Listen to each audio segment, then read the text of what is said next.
Or there was a huge horse dump over there, I thought. That was a horse dump that I was smelling? I don't know, man. I can't differentiate between my horse dumps. Oh, I can tell horse poop from cow poop from pig poop. By the way, Kate grew up in Nebraska, so she knows more about shit than I do. Money.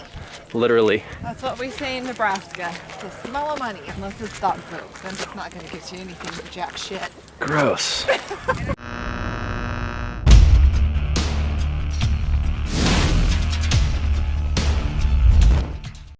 What's up, guys? Happy Sunday. So Kate and I are on our way to Table Rock. We're going to show you guys what that is, because a lot of you guys don't know what Boise is. You've never been here, so we wanted to show you a couple things that we do for cardio. We don't actually ever do that, but we're talking about doing it more. So Kate, why don't you talk a little bit? I get quiet the minute you turn that on. She talks my ear off when we're not on a video.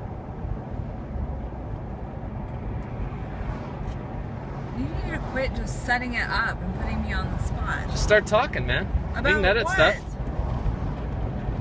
Let's talk about our fight we had last night. We can do that.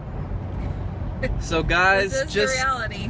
just so you know, put my seatbelt on here. I'm safe, I promise. So just so you guys know, we fight more when we're competing. we do. We fight more when we're competing, and a lot of people on Facebook, they just see pictures of contests that we do and they're like, oh sweet, you know, they placed whatever, they had a great time.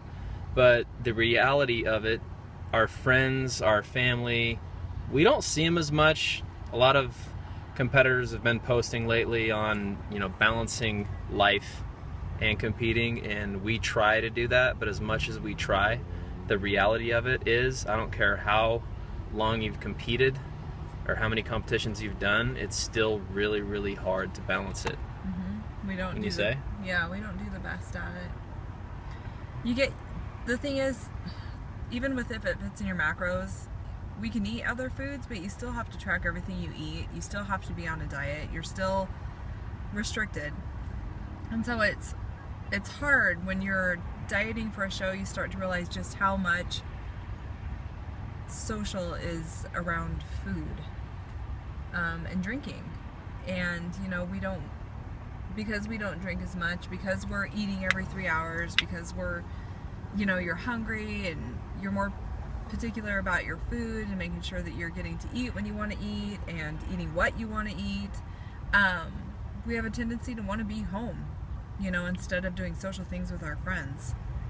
So that's the part that kind of sucks, is we've probably competed the last 3 years in a row, and you know, bodybuilding, I've transitioned to physique, Kate figure, then went to bikini, the same thing. I mean, no matter what competition you're doing, or no matter how good you have it dialed in, no matter what diet that you have, once you start getting in better shape, you have to decrease calories a little bit, you know, and so you get hungrier, and so no matter what you're eating, I mean, you still have to do a little bit of cardio, you have to go to the gym still the same, and it's like Kate's saying, it's really hard to balance that out, you know. So fact of the matter is, well, my point is, you want to make sure that when you're doing a competition, you're prepared to forgo that opportunity cost to be the best that you need to be, but you also need to try to incorporate balance as much as you can.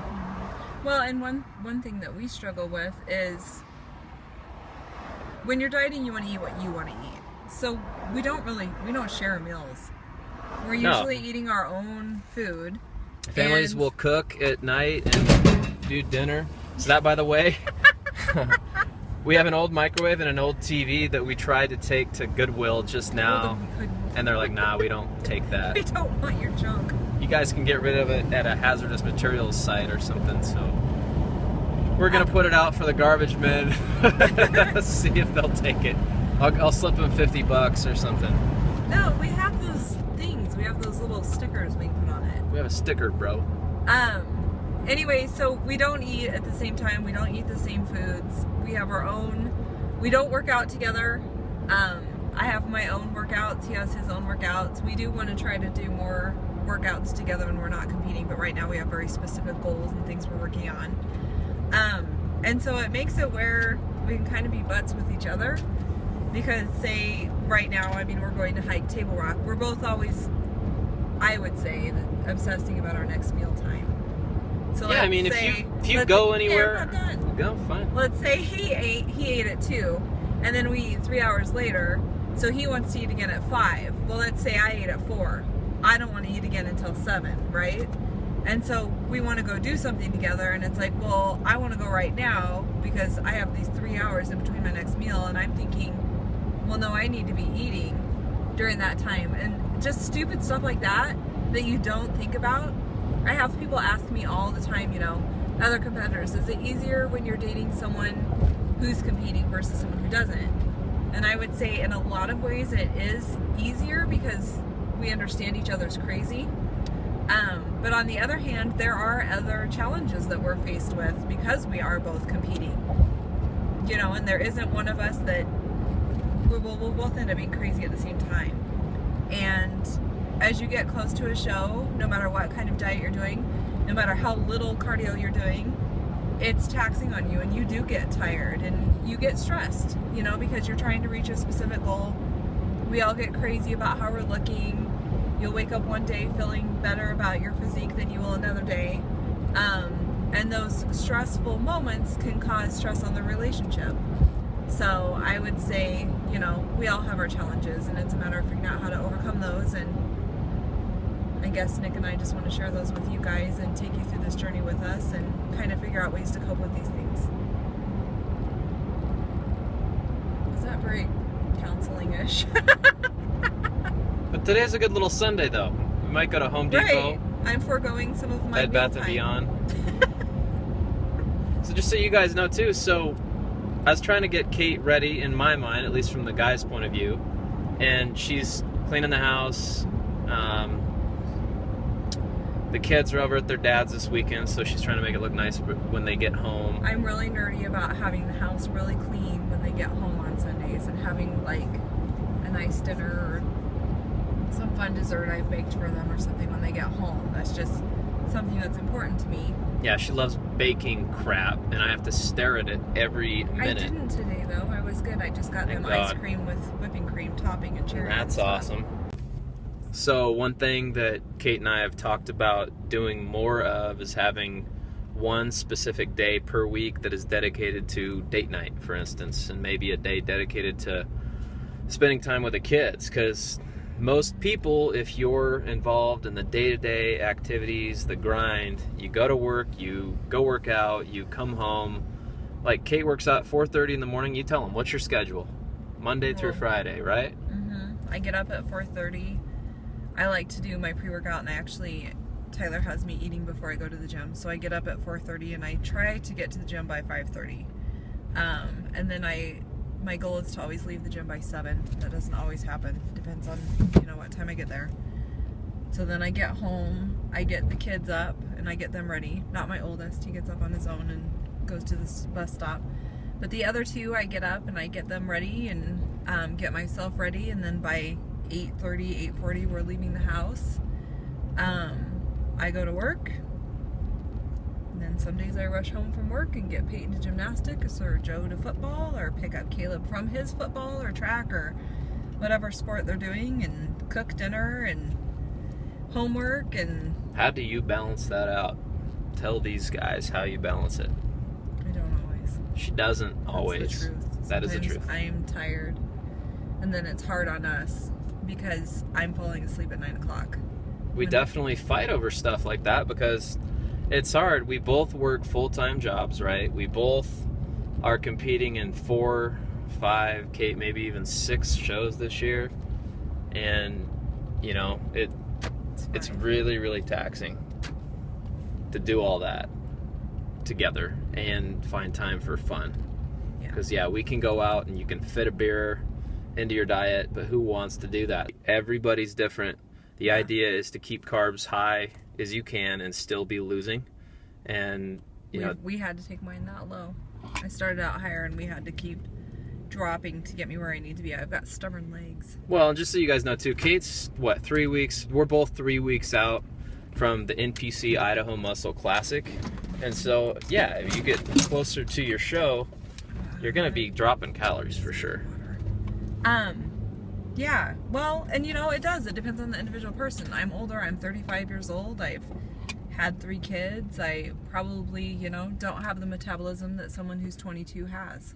Here's one thing I have to add too. Kate, so this is my second year with Tyler, second year of doing flex dieting. Before that, I was a bro, meaning I just ate the 6 to 8 meals per day when I was prepping for a show.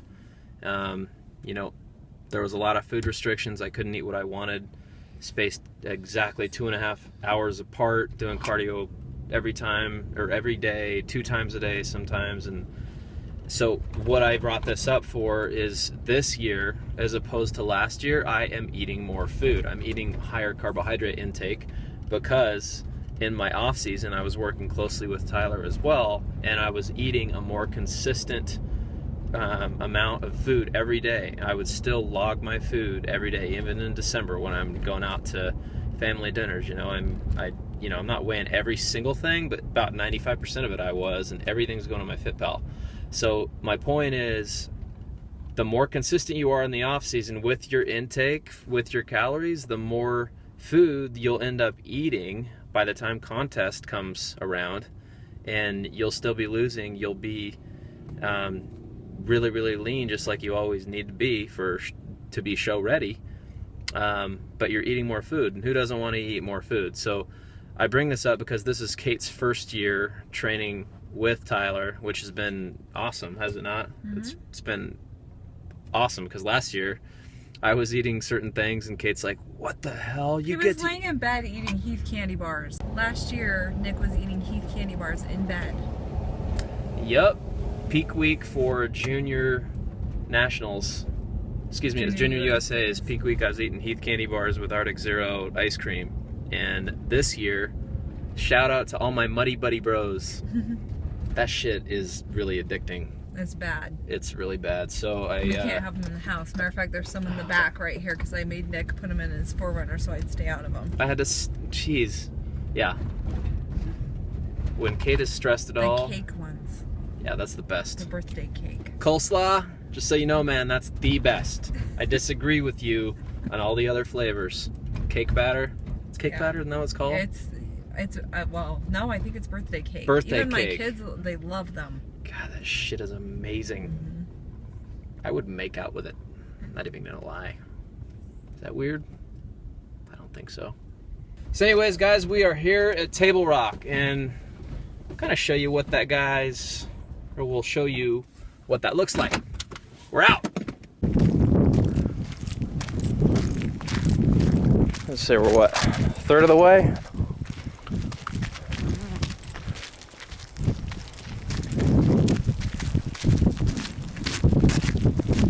Look really good in my glasses. I look like an idiot. Oh, I didn't say that.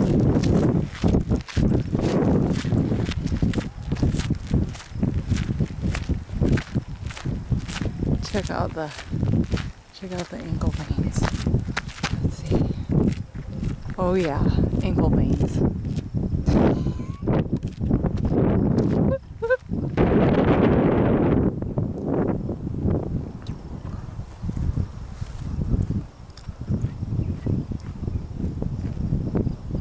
What a loser.